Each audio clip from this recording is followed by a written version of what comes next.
네, 안녕하세요. 김주근입니다. 주말 잘 보내고 계시죠? 알다시피 제가 지난 토요일 날에는 그 일목균표 강의를 하느라고 이 주말마다 하는 스터디 자료를 못 만들었는데요. 그걸 빼먹고 갈 수가 없어가지고 뭐 다소가 좀 늦었습니다만은 일요일 날 오후에도 입니다만은 그래도 하나 계속 만들어야 되겠다는 생각으로 시리즈를 계속합니다. 지난주에 우리가 그 재무제표 보는 법을 말씀드렸는데요. 제가 그 당시 제목으로 재무제표 보는 법 넘버 원이라고 달았었거든요.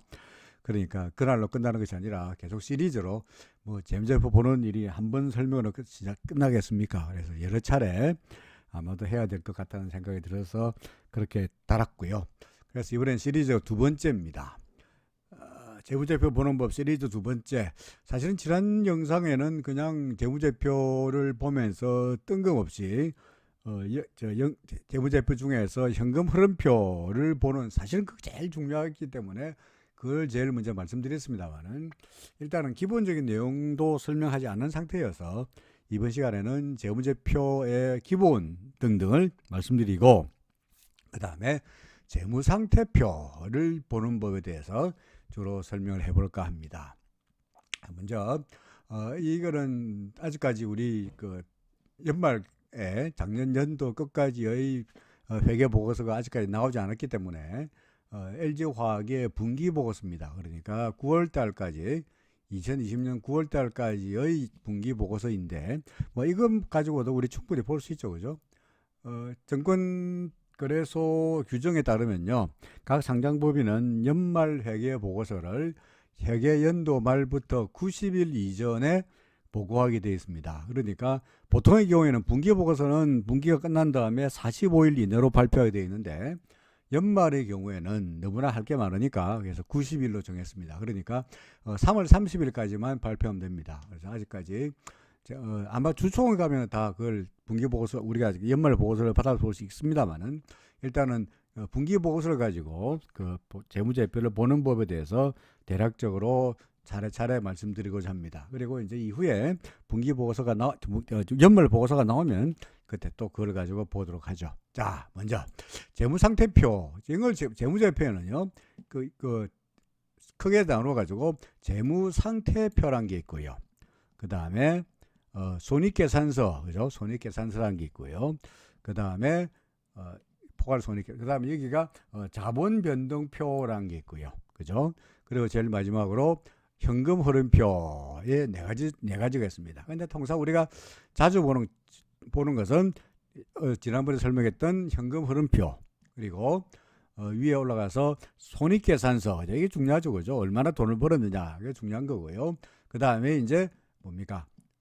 재무상태표, 현재 이 회사가 재무적으로 어떤 상태이냐 하는 것을 알려주는 거니까 재무상태표도 나름대로 중요한 의미를 가집니다. 자, 이 회사는 LG화학입니다. LG화학. 그래서 재무상태표란 게, 재무상태표가 어떻게 된 거냐, 여러분들 숫자만 보면 골치 아파라고 생각할지 모르겠습니다만, 재무상태표는 이 회사가 사업을 하는데 어떻게 자금을 운용해 가지고 그 돈 가지고 어디다 투자했느냐를 보여주는 겁니다. 통상 이제 재무상태표, 우리 과거에는 영어로 밸런스 시트이라 그래 가지고 그 대차 대조표라 그랬거든요. 그래서 여기 이제 밸런스 시트를 보면은 차변과 대변이 있는데, 이쪽이 부채입니다. 부채. 그리고 부채와 자본으로 구성되어 있고요. 그리고 이쪽은 차변은 자산으로 되어 있습니다. 자산. 그러니까 자산. 그러면 사실은 이게 무슨 의미를 가지느냐? 부채와 자본 계정이란 게 소위 말해서 영어로 말한다면 source of fund예요. 자금을 어디서 조달했니? 너 돈, 자기 자본에다가 빌린 돈, 타인 자본을 가지고, 이 자산은 뭐냐니까 use of fund예요. use of fund. 뭡니까? 그 돈으로, 이 돈으로 부채와 자본으로 조달된 것 가지고 어디다가 넣었니? 자, 어디다 투자했니? 어떻게 써였니? use of fund가 되는 거죠. 그죠? 자, 그래서 보시면 먼저 source of fund부터 보겠습니다. 그 자금이 어디서부터 조달해 왔냐? 자, LG화학 겁니다만은 LG화학의 경우에 부채로 해서요. 부채로 해서 예를 들어서 유동부채가 11조 5천억, 그다음에 비유동부채가 9조 6천억 합해가지고 토탈해서 부채 총계가 21조 1천억으로 부채를 빌렸고요. 돈을 빌렸고요. 그 다음에 자본금으로 자기 돈으로 얼마를 들여내니까 18조 8천억을 썼습니까? 가져왔습니다. 그래서 토탈해서 40조를 빌렸습니다. 소스 운용 가져왔습니다 하는 거죠, 그죠? 그래서 우리가 이 자본을 돈을 어떻게 운용해 가져왔느냐, 소스 오브 펀드, 그죠? 왜 조달을 어떻게 했느냐를 가지고 소스 오브 펀드를 가지고 우리는 무슨 비율을 낼 수 있냐니까 부채 비율이라는 걸 낼 수 있어요. 부채 비율. 회사가 여러분들 부채 비율을 많이 들어보셨죠, 그죠? 부채 비율이 뭐냐니까 간단하게 말해서 이쪽에 대변 쪽에, 이걸 차변이라고 그러고 대변이라고 합니다는 이쪽 대변 쪽에, 그죠? 여기가 위에가 부채가 되고 여기가 자본이 되는데 쉽게 말해서 자본을 나누기 부채라는 거예요. 부채 나누기 자본 하는 거예요. 그래서 부채가 100이고 자본이 200이다. 라고 하면 부채 비율은 얼마가 됩니까? 그렇죠. 50%가 되는 거죠. 그죠? 이런 식으로 봅니다. 그러면 LG화학 같은 경우에 간단하게 부채 비율을 계산해 보면은 부채가 21조이고, 그죠? 그 다음에 자본금이 얼마입니까? 18.8조니까 부채 비율은 이렇게 21.1 나누기, 그죠? 21.1 나누기 18.8 하면은 대략 얼마쯤 되나요? 100%가 조금 넘죠, 그죠? 한 110%쯤 되나요? 계산해 봤습니다만 대략 한 110%쯤 되겠네요. 부채 비율이 110%쯤 된다는 이야기죠. 과거에는 우리나라 부채 비율이 뭐 200%, 300% 엄청 높았습니다만은 IMF를 겪으면서 부채 비율이 점점 낮아져 가지고 현재 평균 부채 비율이 200%가 채 안 됩니다. 그죠? 그러니까 부채 비율이 높은 회사는 자기 조달할 때, 그죠? 조달할 때 부채를 200% 넘는다는 얘기는 이렇게 자본금이 20이라면 부채가 얼마라는 얘기가 40이라는 이야기죠. 그죠? 그래 200%가 넘죠. 그러니까 부채가 그만큼 많으니까 그만큼 비자도 많이 나가고 나중에 결국은 갚아야 되니까 회사의 안정성이 좋아질 리가 없죠. 그래서 부채 비율은 어떤 게 좋습니까? 높은 게 좋습니까? 낮은 게 좋습니까? 당연히 낮은 게 좋죠, 그죠? 그래서 일단은 이 재무상태표에서 우리가 먼저 따져볼 일은 무슨 비율이다? 부채 비율이다 하는 거예요. 첫 번째. 오케이. 자, 두 번째. 그럼 이제 이쪽에 소스 오브 펀드 내용을 알았고요. 자금을 어떻게 조달하는 걸 알았고, 그럼 그 돈까지 어디에 투자했느냐? 유즈 오브 펀드. 한번 자산을 계정을 보면 되겠죠, 그죠? 자산. 뭐 복잡하게 나옵니다만은 그 중에서 뭐 복잡한 자산들이 있는데 여러분들은 골치 아프게 딴 거 일일이 볼 거 없고요. 중요한 거 포인트 몇 개 하면 딱 보시면 됩니다. 볼까요? 뭐가 포인트냐 하면은 그 중에서 뭐 매출 채권, 그죠? 그 다음에 재고자산, 그 다음에 밑으로 내려와서 유형자산, 그죠? 이 세 개가 사실은 가장 키라고 이야기할 수 있죠. 그죠? 이 세 개가 가장 키입니다. 자, 매출 채권이 뭡니까? 그러니까 물건 팔고 외상 받은 거죠. 외상으로 남은 거잖아요. 그죠? 외상으로 남은 겁니다. 그러니까 매출 채권이란 것은 매출이 늘어나면 늘어날수록 매출 채권이 늘어날 수밖에 없는 거죠. 그죠? 그렇죠. 청소가 잘 되면 외상도 늘어날 수밖에 없는 겁니다. 그런데 어떤 기업의 경우에는 매출은 늘어나는데 오히려 매출 채권이 줄어드는 경우도 있습니다. 그럼 또는 매출 채권이 갑자기 매출은 10% 늘어났는데 갑자기 매출 채권이 근데 뭐 500%, 몇백 프로씩 확 늘어나는 경우도 있어요. 이거는 수상합니다. 매출 채권은 매출이 늘어남에 따라 가지고 저절로 늘어나게 되어 있는데 매출 채권이 이상하게 많이 늘어나고 있다 하는 것은 한번 의심해 볼 필요가 있습니다. 예를 들어서 작년에 매출액이 100억이었는데 올해 매출이 120억 됐다 이거죠. 그죠? 그럼 매출이 20% 늘어났죠. 그죠? 근데 작년에 매출 채권은 얼마나 그럴까요? 뭐 10억이었는데 이번에 올해 보니까 매출 채권이 예를 들어서 50억이 됐다. 전에는 매출 100억을 일으키면은 그 중에 10% 정도가 외상으로 깔렸는데 이번에는 매출을 120억을 했는데 불구하고 외상으로 50억이나 깔렸다는 이야기죠. 그러면 그 이야기는 50억 깔렸으니까 결국은 그만큼을 돈을 못 받으니까 현금이 잘 안 돌겠죠. 이 돈을 물건을 만들어 가지고 팔았을 테니까 이 물건 만들기 위해서 어디선가 돈을 빌려야 되니까 금융비용 들어가고 이자 부담이 들어가는 건 당연한 이야기죠. 또 하나, 왜 갑자기 매출 체크가 늘었을까?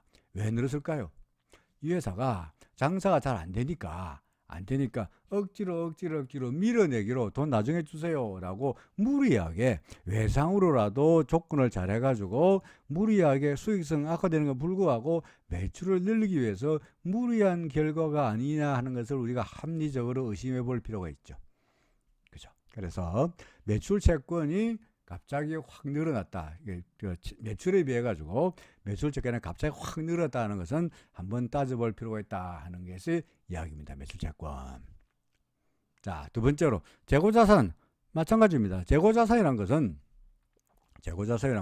물건을 팔기 위해서 회사가 미리 물건을 만들어 놓은 게 재고지 않습니까? 그죠? 이 재고인데 이것도 마찬가지로 매출이 늘어남에 따라서 재고도 당연히 늘어나게 돼 있는데 갑자기 매출은 정체되어 있는데 재고자산이 갑자기 늘어나더라. 그 이야기는 무슨 이야기입니까? 물건이 안 팔린다는 이야기죠. 그죠? 안 팔리는 거죠. 창고에 처박혀 있는 거야. 그러니까 그 회사의 매출액은 수익성은 악화될 수밖에 없는 거죠. 또 하나, 이 재고 중에서 기업에서는 재고로 해가지고 장부 가격으로 예를 들어서 이 회사 같은 경우에 뭐 49억이라고 넣어놨습니다만은 그러니까 LG군요. 그러니까 4조 9천억이라고 넣었습니다만은 과연 재고가 장부상에 있는 재고만큼의 가치를 가지고 있느냐 하는 것은 의심해 볼 필요가 있죠. 뭐 LG와 기운 아닙니다만은 예를 들어서 여성 의류 회사 같은 경우에 이 여성 의류 회사는 장부상에 재고가 예를 들어서 10억 있다 합니다만 이 10억이 아니죠. 그죠?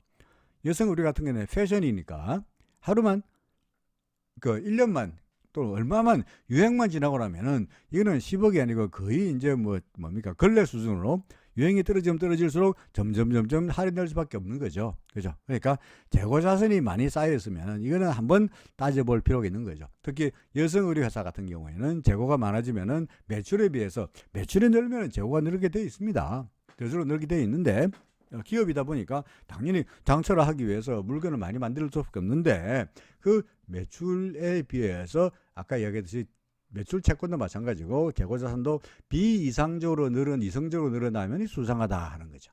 그죠? 오케이.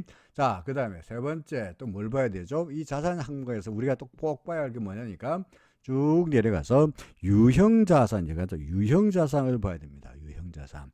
이 유형자산이라는 게 그죠? 형태가 있는 자산을 말하는데 형태가 있는 자산은 딴 게 아니고 쉽게 말해서 기계 같은 거예요. 기계. 눈에 보이죠? 그죠? 토지, 그죠? 토지 밑에 있군요. 그러니까 기계. 주로 기계입니다. 공장 설비를 말해요. 공장 설비. 그러니까 공장 설비가 이 회사는 20조 원어치의 공장 설비를 가지고 있다는 이야기입니다. 통상적으로 우리나라에서 재무제표상으로 볼 때 유형자산은 통상 매출액의 30에서 60% 정도가 됩니다. 그러니까 예를 들어서 매출액이 100억이라 그러면 100억이라면 이 회사의 유형자산은 대개 얼마입니까? 35억에서 한 60억 정도의 유형자산을 가지고 있으면 되게 정상이다라고 말할 수 있죠. 그죠? 근데 이게 만약에 매출액은 100억인데 예를 들어 유형자산이 1억이다. 극단적으로 말해서 이거 수상한 거죠. 그죠? 수상한 거죠. 뭡니까? 매출은 100억인데 그럼 기계가 1억밖에 없다는 얘기는 나머지는 이거 뭐로 만들었나? 과거에 모래슨가 무슨 회사가 무역금융으로 사기친 회사겠습니다. 무역금융에서 수출은 안 해놓고는 수출했다고 뻥튀기 해가지고는요, 신용장 위조해가지고 그거로 은행에 가서 무역금융 신용장 대출을 받아가지고 결국은 회사가 망하고 회장은 구속되고 금융기관은 엄청나게 손해본 적이 있었는데 그 회사의 재무제표를 본다면 그 회사의 재무제표상으로 매출에 비해 가지고 재고자산 유형자산이 엄청나게 작았었어요. 그러니까 이것만 재무제표만 딱 보면 이 회사 매출 100억인데 공장이 기계가 1억 원씩밖에 없네. 얘들은 뭐로 만드나? 손으로 만드나? 그죠? 그러니까 수상하게 생각할 필요가 있는 거죠. 그러니까 적어도 문제가 있습니다. 근데 뭐 이런 그런 회사는 사실은 거의 없는데 문제는 매출은 100억인데 이게 그 유형자산이 30에서 60%보다도 더 많으면 이게 문제가 되는 거죠. 예를 들어서 회사 매출은 100억인데 유형자산이 예컨대 120억이다.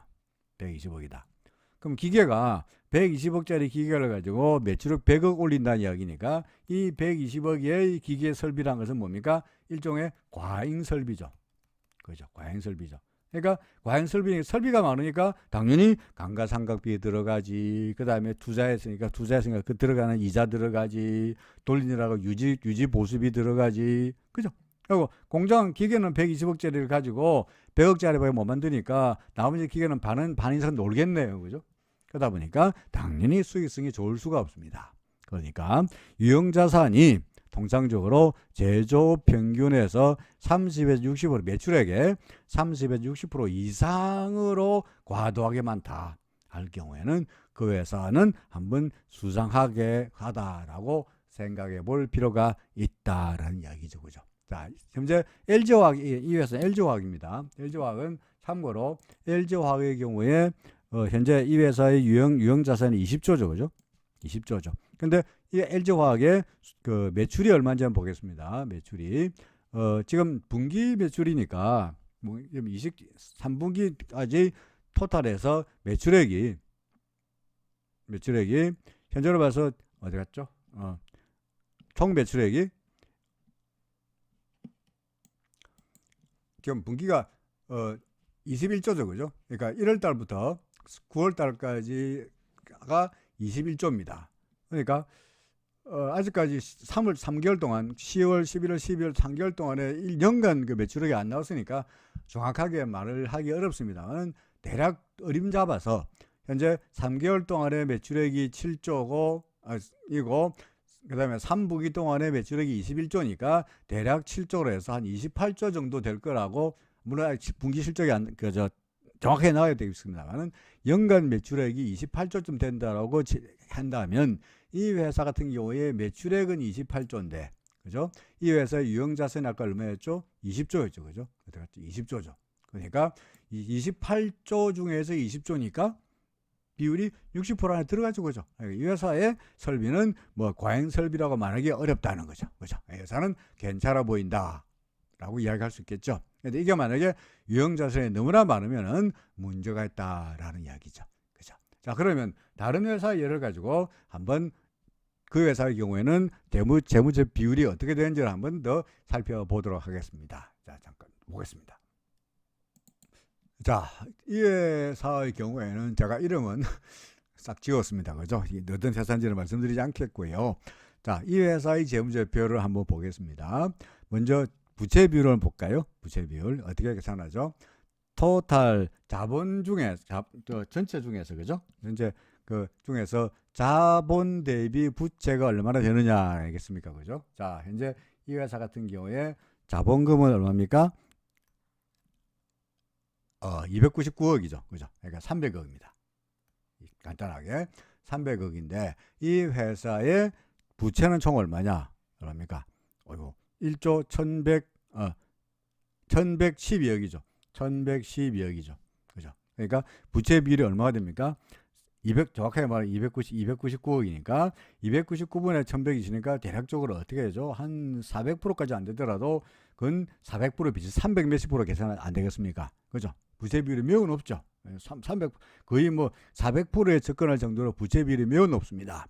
왜 높으냐? 사실은 이 회사는 그 전에는 부채가 780억이었고 그다음에 자본금이 600이었으니까 부채 비율이 100% 조금 넘었습니다만 120% 됐습니다만은 갑자기 한 분기 사이에 지금 보시면은 이게 20기 말이고요. 그치? 저기 20기고 21기고 그러니까 작년 9월 달까지고 재작년 2019년 12월 말까지가 그렇고요.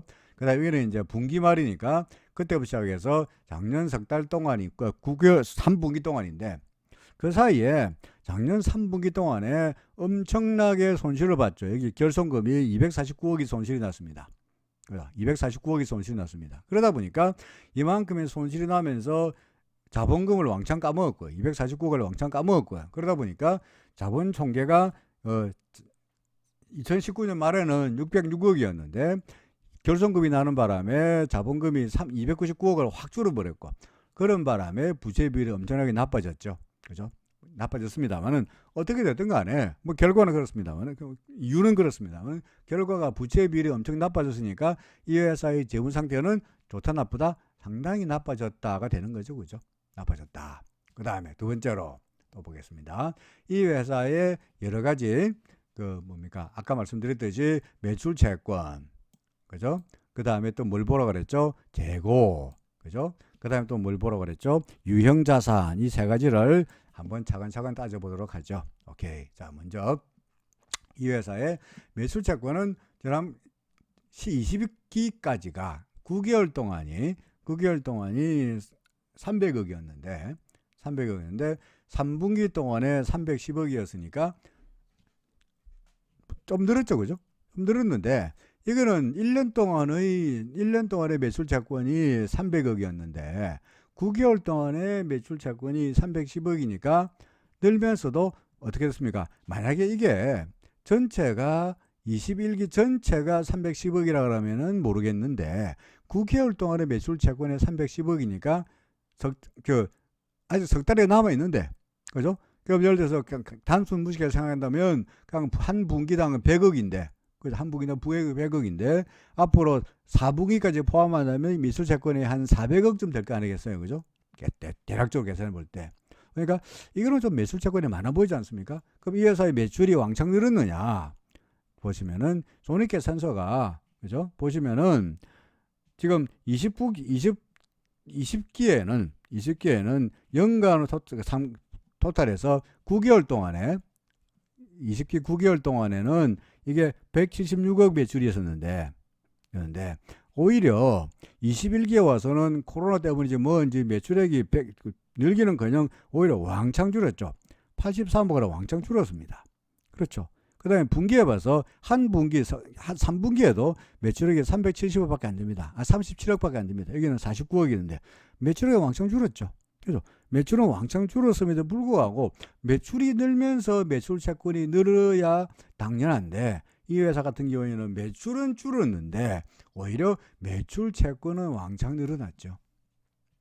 그죠? 그 말은 무슨 말입니까? 아까 제가 설명했듯이 매출이 잘 안 되니까 억지로라도 밀어내기 한 것이 아닌가. 그죠? 아니면은 여러 가지로 그 판매 조건이 나빠지지 않았나. 혹은 이 회사의 전반적인 그 제품의 경쟁력이 좀 별로 썩 좋지 못한 것이 아닌가라는 합리적인 의심을 하게 되죠. 그죠? 자, 두 번째. 매출 채권. 그 다음에 재고자산도 마찬가지입니다. 재고자산. 똑같죠? 그죠?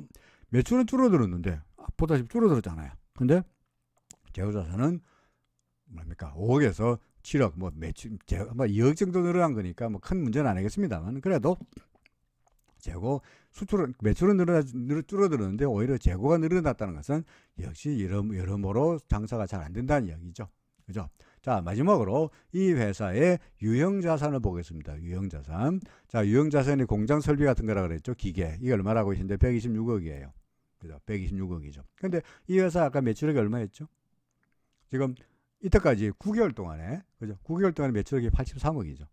83억이죠. 그리고 그냥 단순하고 무식하게 그냥 석 달 동안에 4분기에 예를 들어서 37억어치를 더 매출 늘어나 한다면 얼마가 됩니까? 120억이 되겠죠. 120억. 그렇죠. 토탈에서 물론 연간을 가지고 계산해 봐야 됩니다만은 예를 들어서 120억 매출했는데 120억 매출 중에서 이 회사의 그 자산 중에서 유형 자산이 얼마라고요? 126억이죠. 그러니까 이 회사는 전체 매출액 대비해서 유형 자산이 거의 100% 정도 되죠. 그죠? 제가 아까 유형 자산의 경우에 우리나라 일반 제조업체의 경우에 유형 자산의 비율이 얼마쯤 돼야 된다고요? 대개 30에서 60% 정도 되는 게 돼. 예를 들어서 유형 자산 그 매출이 120억이면 매출이 120억이면은 유형자산은 30%, 36억에서 60% 한 70억. 그래서 36억에서 한 70억 정도의 공장 설비를 가지고 있으면 대개 평균이다라고 말할 수 있는데, 이 회사는 매출은 120억인데 유형자산도 120억이라는 이야기는 뭡니까? 그 재고자산, 자산이, 설비가 그만큼 많으니까 과잉설비였다라고 말할 수 있는 거죠. 물론 이 회사는 근본적으로 매출이 왕창 줄어들면서, 매출이 보다시피 176억이던 게, 그죠? 매출이 83억으로 왕창 줄어들면서 모든 재무 상태라든지 손익이 엉망진창이 되어버리는 그런 결과가 되긴 하였습니다만은, 결론적으로 말해서 이 회사는 재무 비율도 좋아지지 않았고, 그 다음에 매출 채권도 늘어났고, 그죠? 재고자산도 늘어났고, 그리고 유형자산도 많고, 과잉설비이고, 여러모로 수익성이 좋아질래야 좋아질 수 없는 상태다라고 판단이 되죠. 그죠? 여러분들이라면 아까 보여드렸던 LG화학에 투자하시겠습니까? 아니면은 이 회사에 투자하시겠습니까? 답은 나오는 거죠. 그죠? 뭐 차트가 듣고 올까 이야기 아니고, 재무제표 핵심만 딱 보면 이 회사에 투자하는 것은 별로 바람직해 보이지 않는다라고 생각이 됐죠. 오케이. 자, 오늘은 재무제표 중에서 재무상태표를 보는 법에 대해서 주로 설명했고요. 다음 시간에는 뭐 할까요? 그렇죠. 손익계산서를 보는 법에 대해서 또 설명하도록 하겠습니다. 고맙습니다.